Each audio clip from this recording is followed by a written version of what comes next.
to their futures. Soldiers speak out. Thank you so much for coming tonight. I'm really, really happy to see all these friendly faces of Olympia. I'm Molly Gibbs, and I was asked to introduce Medea. Thank you, thank you. And it really does warm my heart to see all of you. It has been a long, hard summer. My little venture with third-party candidates has been eye-opening. So we're in it for the long haul, and we're the folks who are going to make a difference.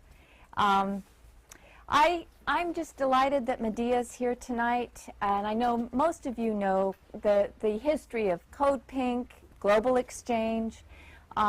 She has done absolutely fabulous work, and her presentation is what I love. It is succinct, and then she has things for us to do that are very clear and make a lot of sense. So I think we're in for a very informative evening. And I would suggest that maybe if each of us could leave tonight and take the information, because we'll have video clips. She's got several different presentations, but we'll be able to link to a video clip and then forward that to people who aren't here tonight. And if each of us do that, we'll have helped spread some important information. The things that I most love about Medea are just her amazing way to get a group of people organized and to arrange for folks to do important work in a safe way and have a really well thought out strategy. I was just amazed to meet Medea. At the time, George W. Bush was signed up for his second term of office, and she went into the room where he was inaugurated and did a protest in that room. And when I was introduced to her, I just fell in love with this woman's incredible energy and commitment. So we've had the pleasure of being reunited. It's been several years since I've actually seen her, and I'm just really happy to introduce her tonight. Enjoy the talk, and thank you for coming.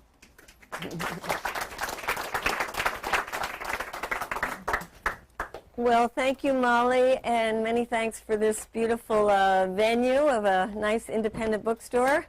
They are rare species these days, and also for the incredible work that people in Olympia do. And I must say, just being in the presence of the Coreys makes me so inspired. And thank you for everything. We've had a chance to travel to Gaza together. Amazing experience to see the outpouring of love as you travel around with Palestinians and Israelis.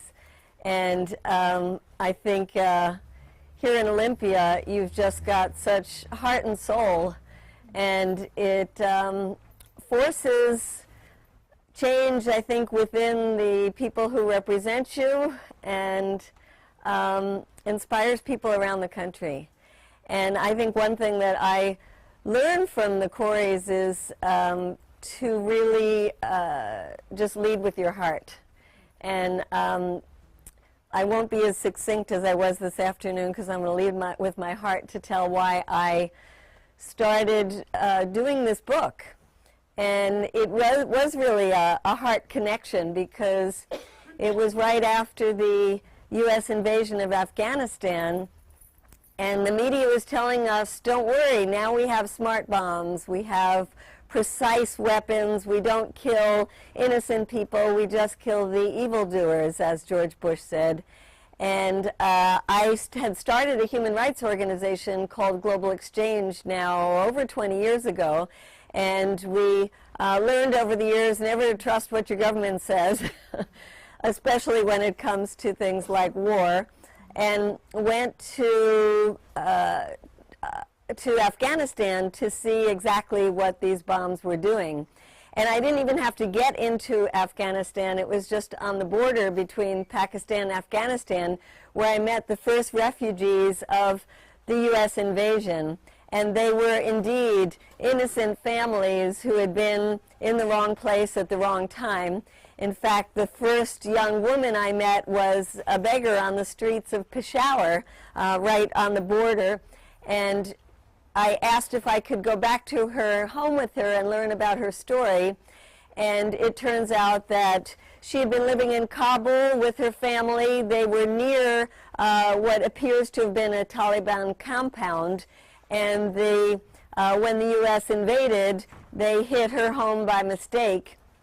Her father and her were out, and when they came home, they found the home totally destroyed, and her mother and 2 brothers and sisters had been pulverized, basically, by this fancy new technology, this new weapon.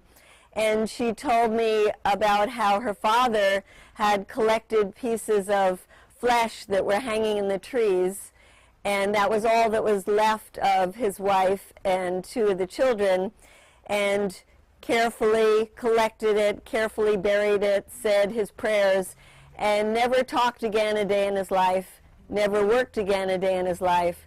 And this young woman, who was 13 years old, the same age as my younger daughter at that time, found herself the head of a household with no mother, a father who couldn't work, and 2 little brothers and sisters, and started marching them out of Kabul through dangerous terrain, through the Khyber Pass into Pakistan, where she tried to feed her family by begging on the streets.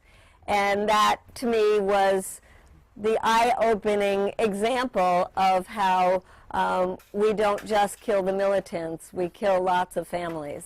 And got me started looking at this issue of drone warfare, the new way of waging war in the 21st century. And what I realized is that it's quite a paradox now, because after 10 years of war, the American people are tired of war. We're a war-weary population, and that is not just Democrats, progressives, Greens. It includes a majority of Republicans. As the latest polls have said, even a majority of Republicans say the war in Afghanistan is just not worth fighting, which is a pretty amazing statistic when you think these are still, with soldiers on the ground, still the 2 major parties talking about keeping our troops in there at least until 2014 and probably beyond that. And on the other hand, you have two other things happening. You have a Congress that is voted last week, had a chance to support Barbara Lee's amendment calling for a swift withdrawal of the troops from Afghanistan. And while you have 7 out of 10 people in this country saying war is not worth fighting, you only had 25% of Congress willing to say, let's have a speedy and safe withdrawal of our troops. Then you have another thing going on, which is the same kind of polls that show people against the war in Afghanistan show an even greater percentage of people thinking that using drones to kill terrorist suspects is just fine. You have 8 out of 10 people, and that's not just Republicans, that's also Democrats, and that's also people who self-define as liberal Democrats. So imagine, we're talking about terrorist suspects, so you know what a suspect is, right? What? Everybody. Yeah. Males of a certain age. Well, yes, but we certainly know that people who haven't been charged and convicted of anything. And American people say that's just fine. And that's because they've bought this whole idea that drones are somehow a humane way of waging war. In fact, was at a meeting at the State Department where a woman from the State Department told me that the drones were a miracle weapon. And this echoes what Counterterrorism Chief John Brennan says, that the drones are surgically precise, ethical, moral, and they're even wise. The drones are wise. So it seems that a lot of Americans have bought this idea that these new weapons, of which we had only about 50 of them in the year 2000 and now have over 7,000 of them, some of them small, looking like hummingbirds, dragonflies, some of them the size to put in the backpack of a soldier. But the ones I'm talking about are the killer drones. Those are the size of a small commercial airplane, and they are being remotely controlled. So they're remotely controlled from U.S. bases for the most part, and they're either in the hands of the CIA or the Joint Special Operations Command, also known as JSOC, of the military. And when you think about how surreal this whole situation is, where you have pilots now who are sitting thousands of miles away in air-conditioned rooms and ergonomic chairs. They've never been to the country that they're surveilling. They don't know the people, the customs, the language, and they are killers by day, and then in the evening they go home to their families, or they, in this case, this is Creech Air Force Base outside Las Vegas. They could go play the slot machines, and some of them say how convenient it is to be able to live with their families and, you know, have a family life. Others say they actually don't like it. You find a high level of PTSD among drone pilots, but you also find some pilots who really want to be on the battlefield. And they say their biggest problem is boredom, that they signed up to be in the action, they signed up to be with their buddies on the ground, and they don't like sitting in an air-conditioned room. They also are allowed to kill on the basis of two things: a kill list, and also on the basis of suspicious behavior. So they're always looking for suspicious behavior because they want some activity. And among the slang that's used by drone pilots to identify somebody who they have killed is bug splat, because that is what it looks like when you're looking at a remote-controlled console and you've killed somebody. It looks like a bug that was squashed. And the people who are running away afterwards, they call the squirter. And they oftentimes send in another Hellfire missile to kill the squirters or to kill the rescue people who are coming in to help the people who were killed in the first round. So I mentioned that there's two authorizations for kill. There's one that's a kill list. These are called personality strikes. They're looking for an individual person. And it turns out that this kill list is something that Barack Obama is very intimately involved in. And you might have read a pretty extraordinary piece that came out in the New York Times on May 29th that talks about how the president invites his advisors in.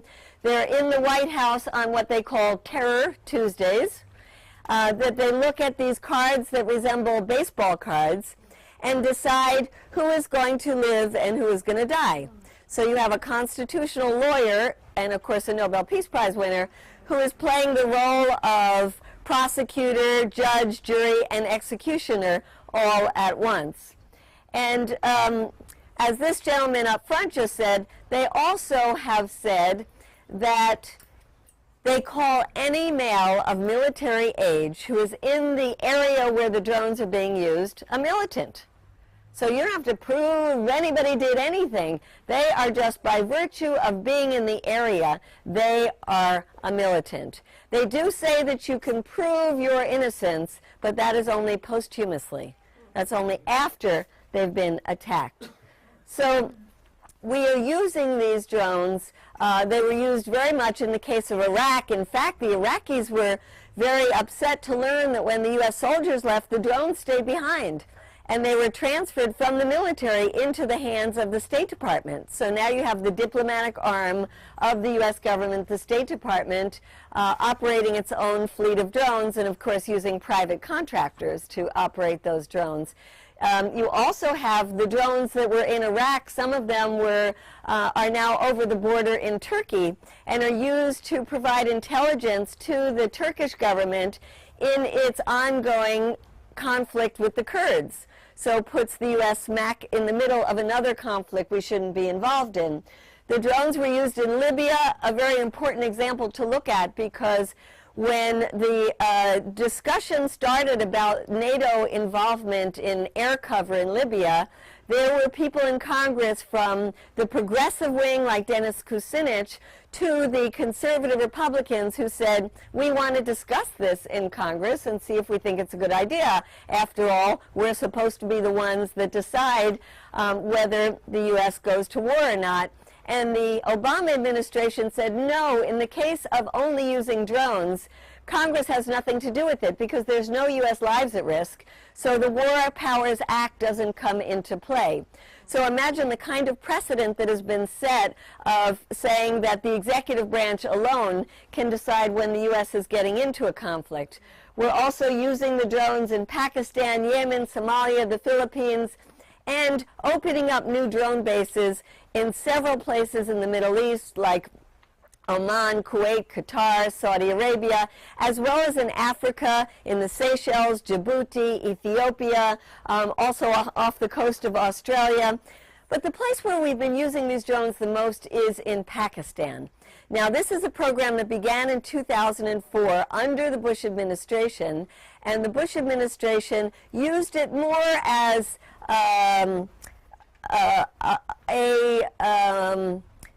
their first goal was to capture people and throw them in Guantanamo. And the drones were used rarely. In fact, there were 46 drone strikes under the entire Bush administration. But the Obama administration looked at Guantanamo and said, oh my goodness. First of all, Obama wanted to close Guantanamo, then realized how politically difficult that was, and also realized that it was going to be even more difficult for his administration to start throwing people in Guantanamo and then having to decide, would it be a civil trial, a military trial, what would you do if they were innocent? And remember, even though Dick Cheney told us Guantanamo was where the worst of the worst were, 80% of them, it turned out, were innocent and had to be let go. The Obama administration's legal team said that it would be cleaner to use drone strikes. And so they really upped the number of drone strikes. By 2011, they were doing drone strikes every 3 days in the case of Pakistan. Now it's down to every 4 days. The number of people killed, probably over 3,000, about 175 children killed. But we don't know who the vast number of people being killed are because, as I just said, a militant means anybody just who happens to live in the region and is old enough to have some facial hair on them.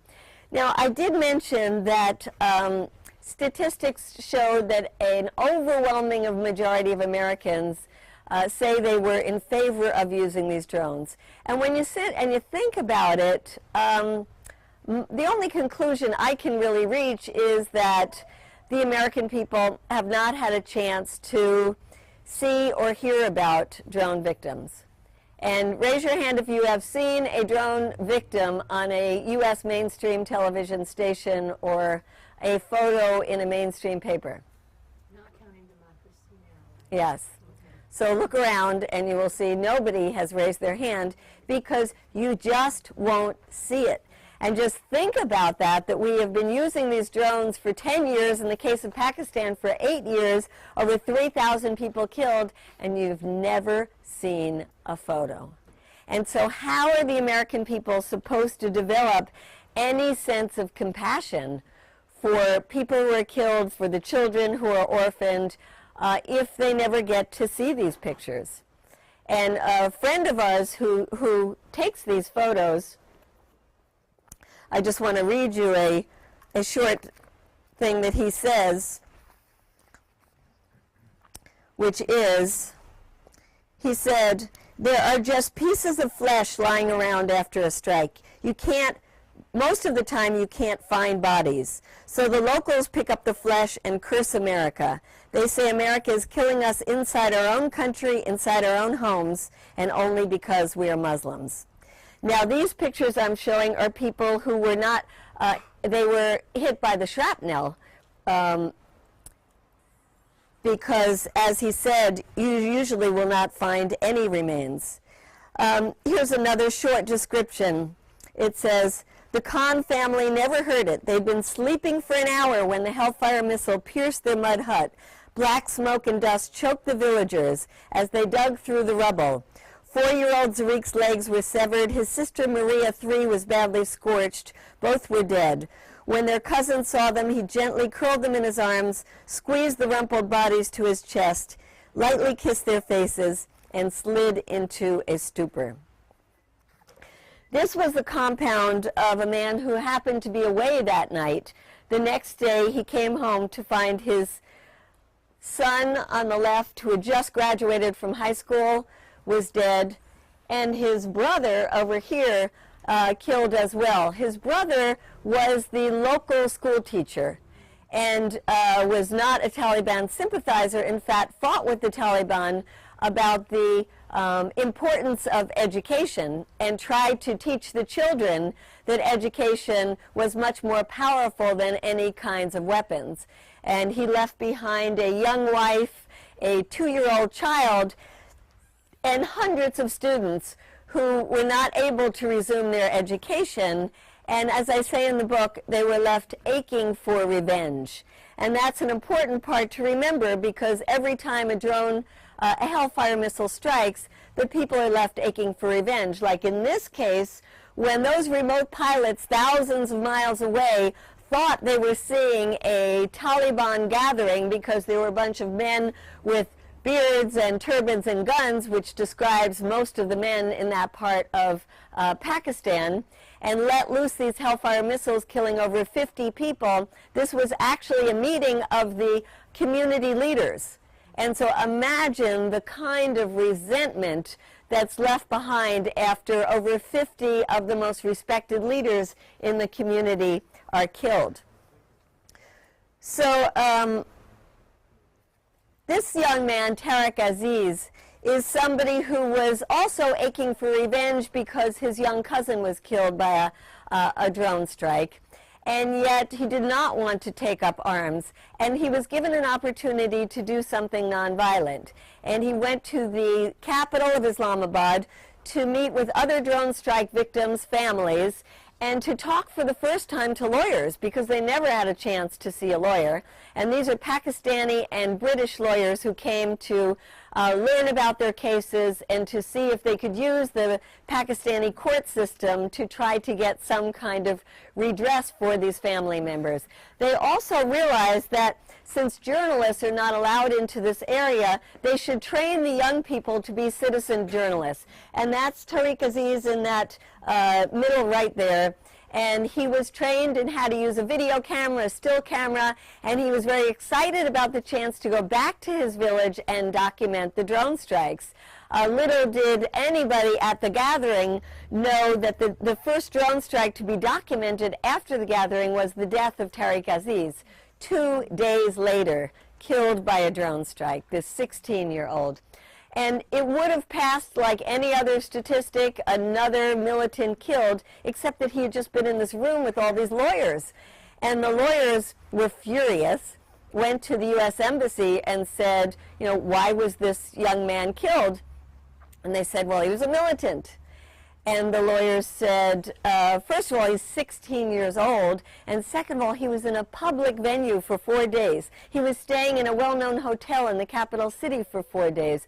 Why didn't you just send somebody in to arrest him and give him a chance for a trial? And of course, they got no answer, because it is, as we know, easier for the CIA in this case to just kill somebody. So the Pakistani people are really furious about this, and that is Pakistanis of all political stripes. In fact, the Pakistani National Assembly has voted 3 times unanimously to demand that the U.S. stop the drone strikes, and the Pakistani people have been out in the streets. They also had a poll recently where they looked at, of the Pakistanis who knew something about the drone strikes, 97% said they were against them. Imagine, that's virtually all the people in Pakistan. And yet the U.S. government, instead of listening to the voice of the Pakistani people or the elected officials, insists on continuing these drone strikes, and not only that, has now transferred this program to another country, and that is Yemen. In fact, just this week, the former national head of intelligence for Obama, Dennis Blair, who was pushed out of the administration because he was so against these drone strikes, he once called them dangerously seductive. He said that this is like a whack-a-mole policy, where you hit them in one place in Afghanistan, then they go to Pakistan, then you hit them in Pakistan, they go to Yemen, but that every time you are, quote, hitting them, you are creating more enemies. And so in Pakistan, the first drone strike under the Obama administration was in 2009. It was a drone strike that killed dozens of people. In fact, that first drone strike left 14 women dead, 4 of whom were pregnant, 21 children were killed, and of the dozens and dozens of people killed, they could only identify one person who they said had ties with al-Qaeda. To show how counterproductive this policy is, in the case of Yemen, when the Obama administration started the drone strikes in 2009, there were maybe 200 people identified as al-Qaeda in the Arabian Peninsula, and they controlled no territory. Today, there's over 1,000 that are identified with these extremist groups, and they control significant amount of territory. And in fact, there was a really wonderful op-ed that came out in the New York Times just a couple of weeks ago, written by a 23-year-old Yemeni activist, and he entitled it, "How Drones Help Al-Qaeda." And he said that it is driving people into the hands of extremists, not out of ideology, but out of desperation and revenge. And he also said that any gain that was made by killing a few high-level people was totally counterproductive when you look at the general results of using these drone strikes. In the case of Yemen, the U.S. government is not only killing people from Yemen, but killing American citizens as well. In fact, the first American citizen killed was under the Bush administration. Never hear about that case. And then under the Obama administration, raise your hand if you've heard of the case of Anwar alAwlaki. So some of you have. For those who haven't, he was an American cleric. He was put on the kill list. He was killed by a drone in Yemen. With another American who was not on the kill list but happened to be in the, quote, wrong place at the wrong time, Samir Khan. And the ACLU and the Center for Constitutional Rights, on behalf of the family of Anwar alAwlaki, said, "We demand to see the proof that he was involved in activity to kill Americans." And the U.S. administration has refused to release any of that information. It went back into the courts now, but unfortunately, it seems like the courts are not have not been helpful in forcing the administration to reveal any information about what they call a secret program.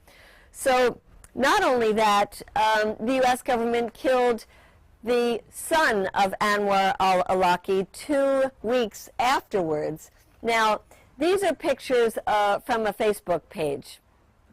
And it said on his Facebook page that he liked rap and hip-hop and swimming. He was born in Denver. His friends said he was just a plain old normal kid without any interest in any kind of politics. He moved back to Yemen because he was living with his grandparents.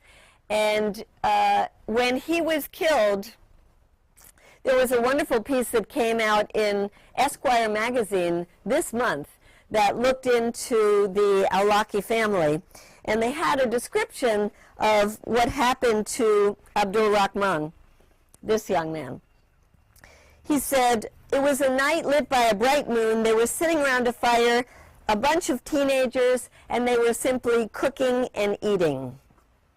It was reported that an al-Qaeda leader was there and among those killed, but then it turned out that he was not there and is still alive to this day.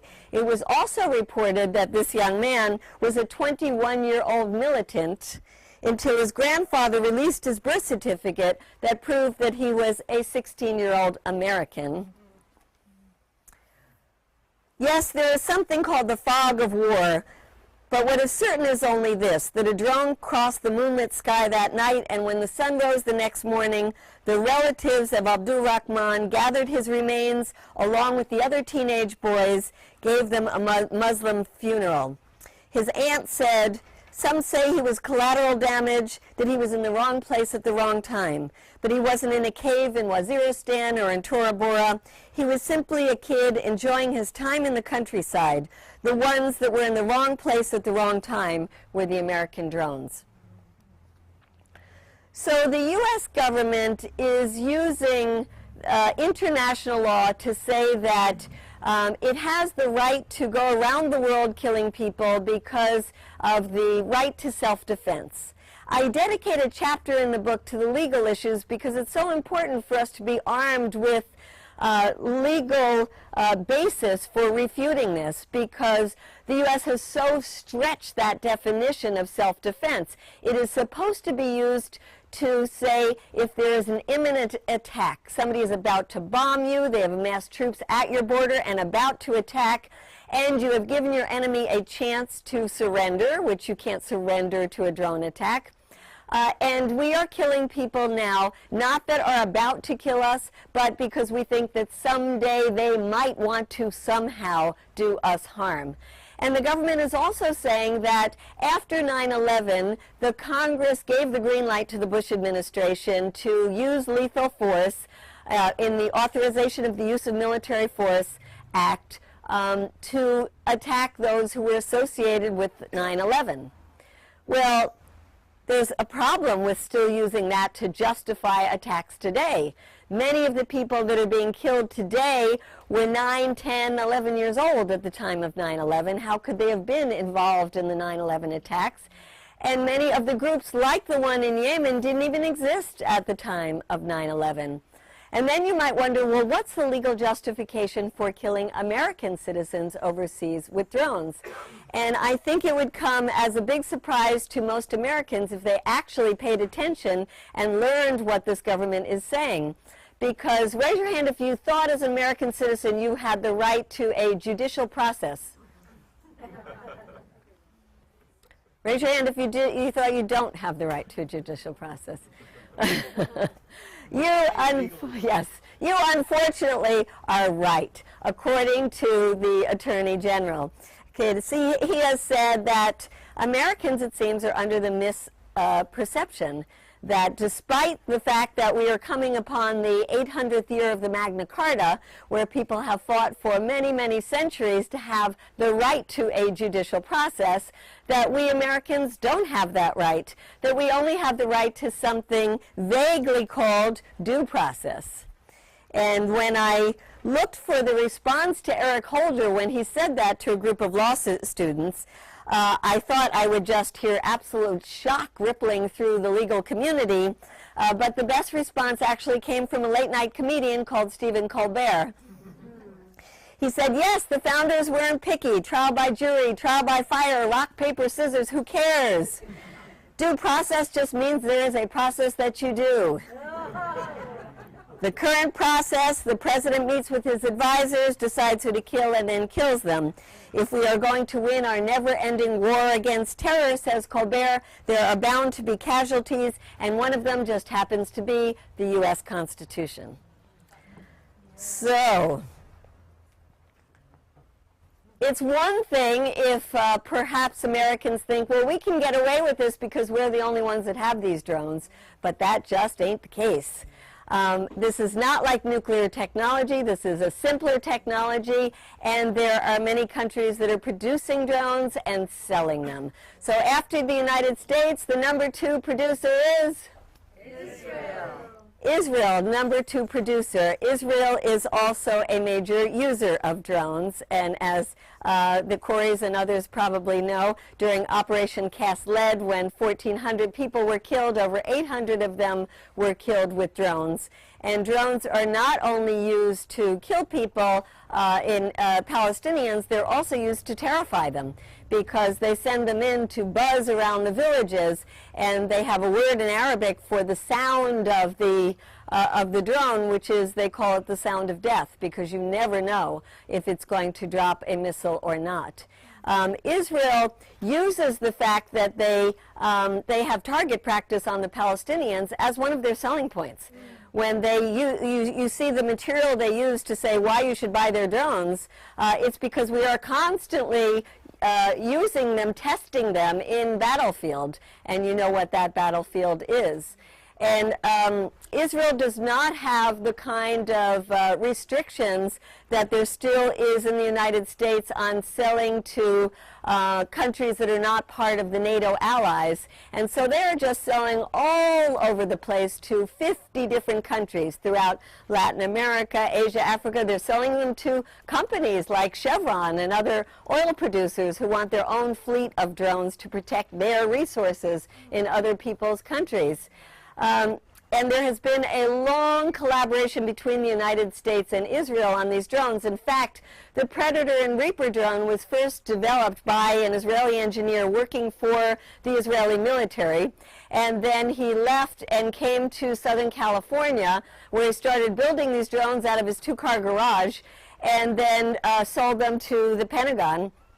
And now those are the prototype of the drone that the CIA is using. So long-time collaboration. And then there is another country that every time there is something being produced says we can produce it cheaper and faster, and that is China. So China is producing lots and lots of drones as well. There is an arms race in drones. You have to wonder what the Chinese are thinking if they consider Tibetans and Uyghurs their enemies, and they're living right here in the United States. Why don't they drop Hellfire missiles on them? Or the Russians that are trying to get their enemies, who are the Chechens living in Europe or here. You got to think that eventually what goes around comes around, and that we should be very worried about the kind of precedent that we are setting for a world of chaos and lawlessness. But then you also got to worry about drones here at home, not coming necessarily from people who want to harm us overseas, but coming from our own government. So raise your hand if you think there's already a lot of drones here. And raise your hand if you think there aren't a lot of drones. And that's not fair, because Tig is with me, traveling with me, so he's heard this before.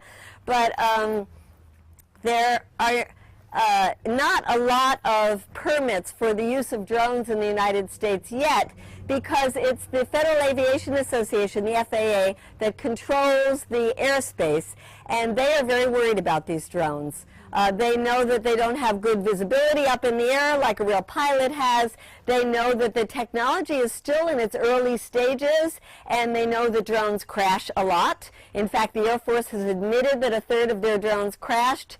You might have heard of a big drone that's called a Global Hawk, one of the very large drones the size of a commercial plane, crashed in Maryland just about 6 weeks ago, and luckily it crashed in a swamp. That was a $176 million drone, one of the very expensive drones.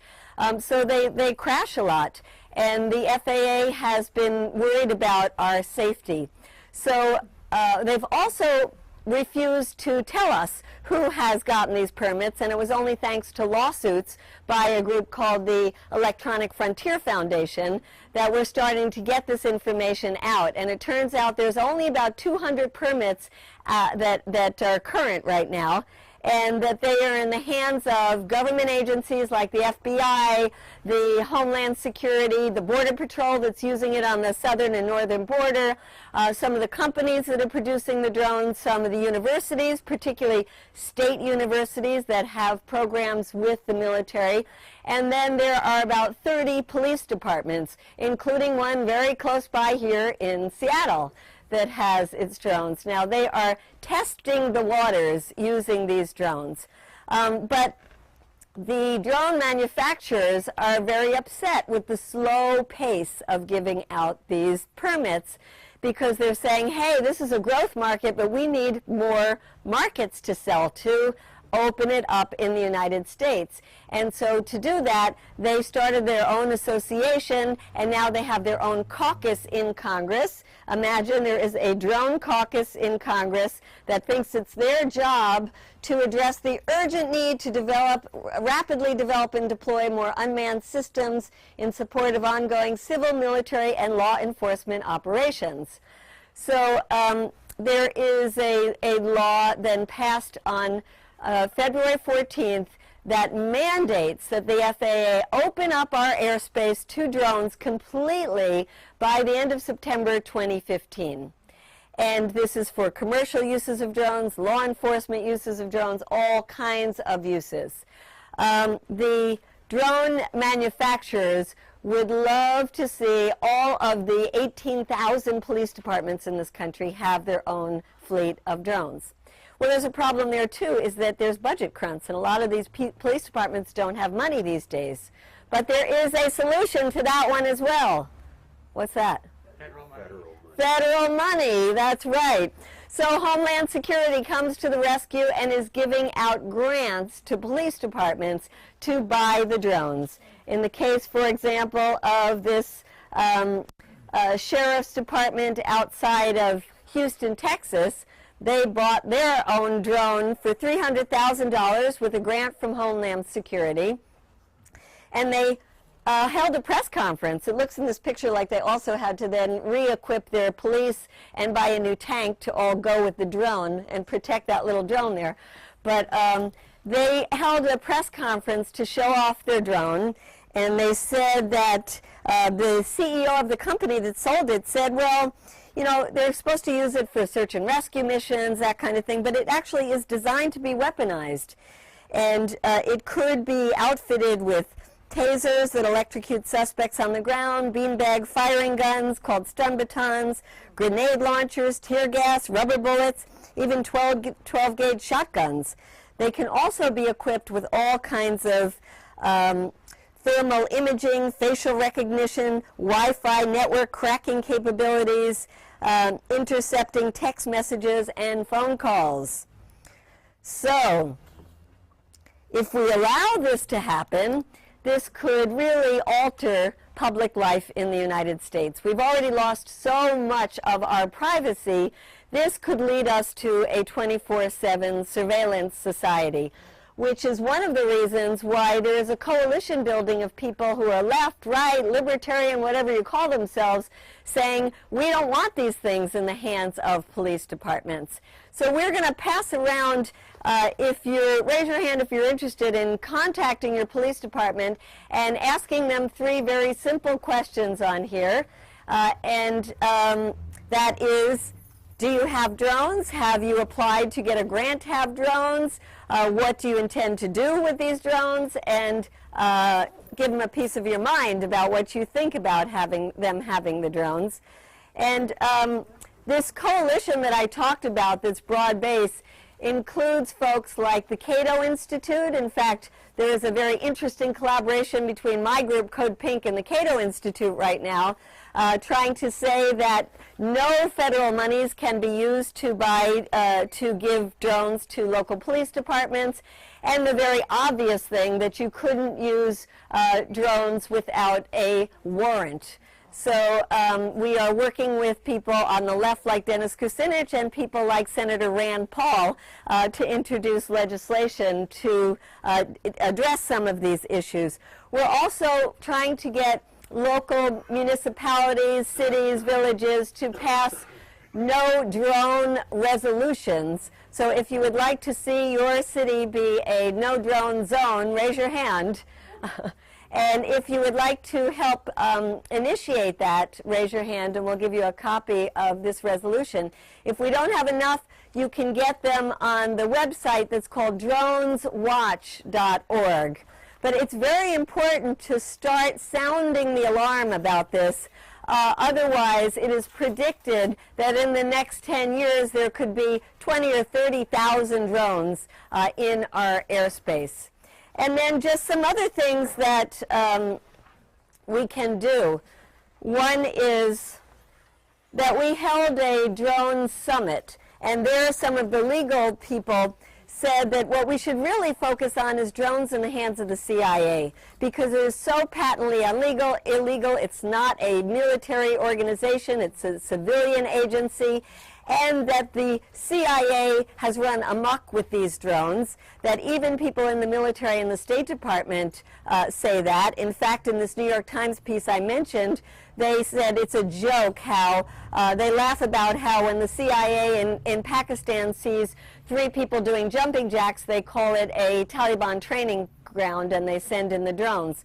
So we are meeting with members of the Intelligence Committee in the House and the Senate, and we want them to know that there's a lot of Americans who want them to do their job. Like in the past when the CIA has run amok from Vietnam days or trying to assassinate people like Fidel Castro or Patrice Lumumba in the Congo, the Congress came in and reined in the CIA. The Congress is not doing its job now, reining in the CIA. If it were doing its job, they would take drones out of the hands of the CIA.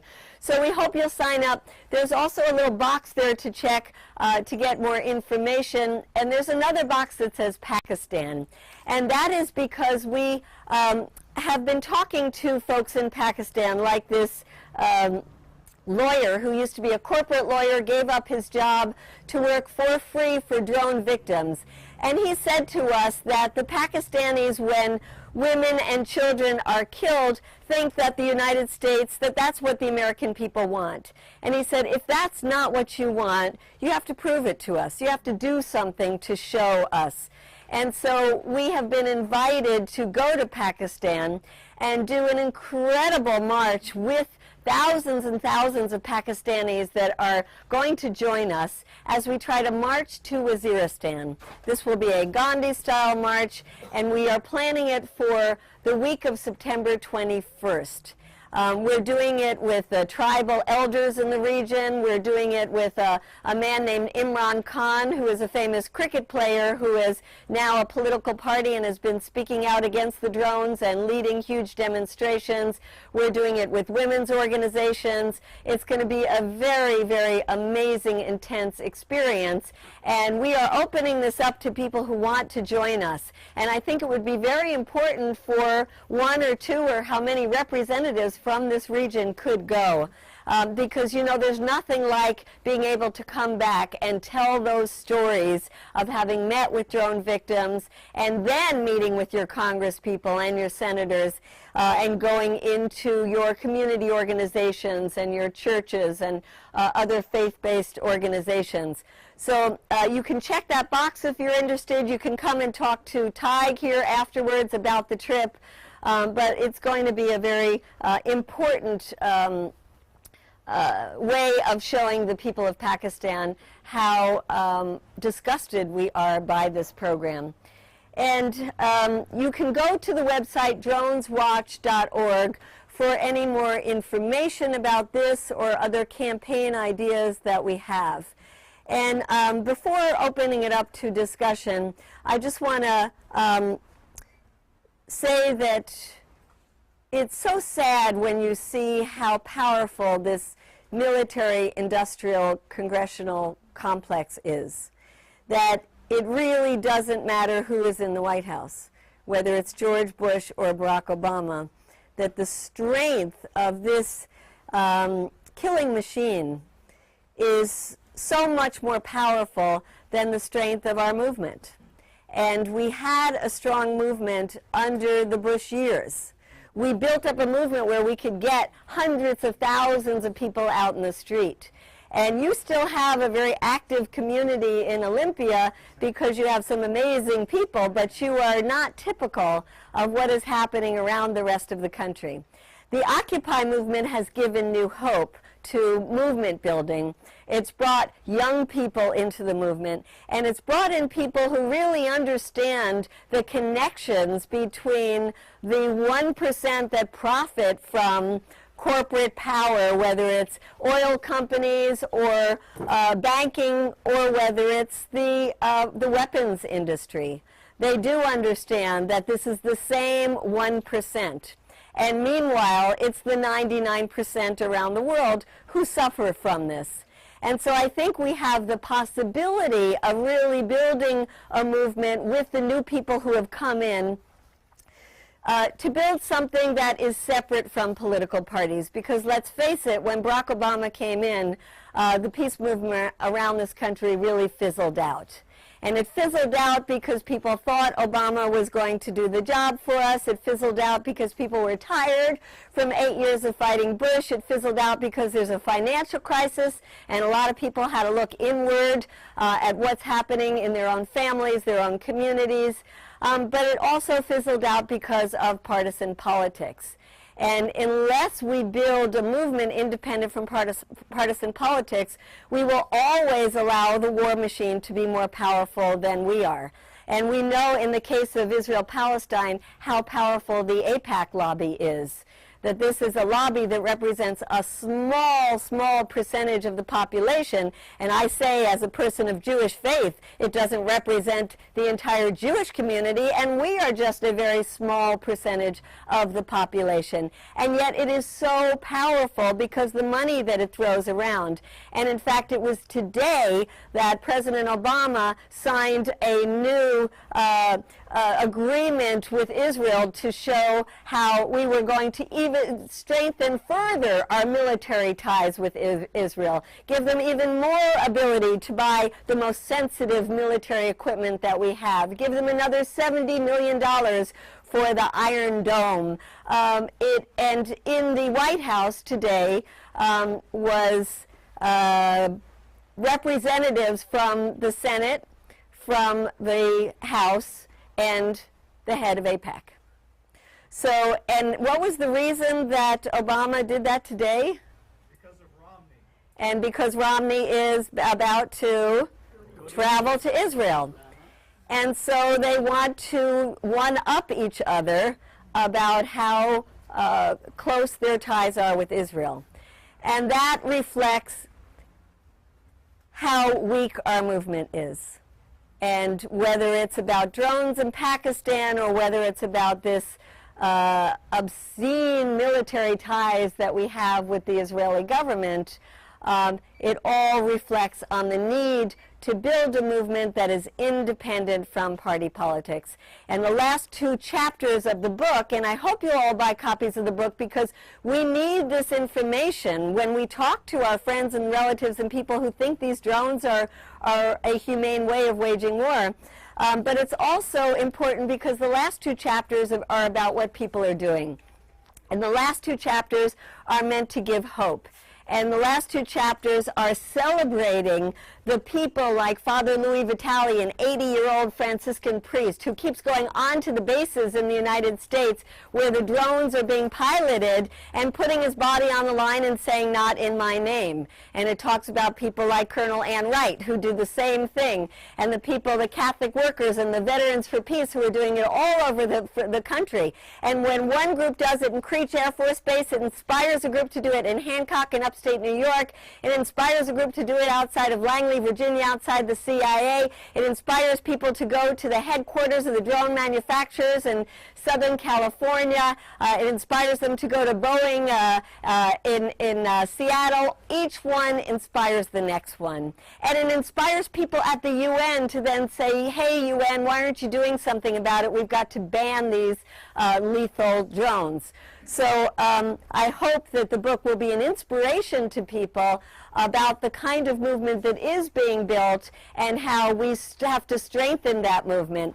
And lastly, I just want to point out a study that I mentioned in the book that looks at 268 different organizations that were called terrorist groups in the last 60 years and what happened to them. And it shows that overwhelmingly they dissipated not because of military intervention but because of better policing and because of negotiations and peace talks. That only 7% were through military. We have done now over 10 years of using this military hammer post 9/11, this whack-a-mole approach, and it is indeed counterproductive. How long are we going to let a government, no matter who is in power, say to us, "You only have two choices. You have boots on the ground, let our soldiers be put at risk and perhaps die in these conflicts, or you can have these miracle weapons drones where our soldiers won't die, but we will keep the killing going. We have to say no. We demand a third way. We demand negotiations. We demand peace talks. We demand that you speak to these tribal elders instead of killing them. We demand that we have a policy that shows the kind of generosity that we as Americans want to show to each other in our movements like this, that this is the kind of foreign policy that we show to the rest of the world. So let's build that independent movement, let's ground the killer drones, and let's bring our troops home. Thank you.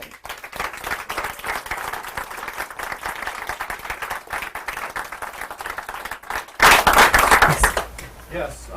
First of all, I'd like everyone to know that the man filming is a member of VFP. Yes. We have a monthly VFP hour on TCTV. This will be shown. You can check the TCTV website for the VFP hour. This may be a couple months down the road, but you can tell your friends to watch for it. Thanks to Medea for letting us do that. We do it once a month. Secondly, you're going to start this march on September 21st, which is International Peace Day. Started in the UN in the 1985, I think. I'm not sure of the date. Are you doing it in conjunction with that, worldwide, with other things?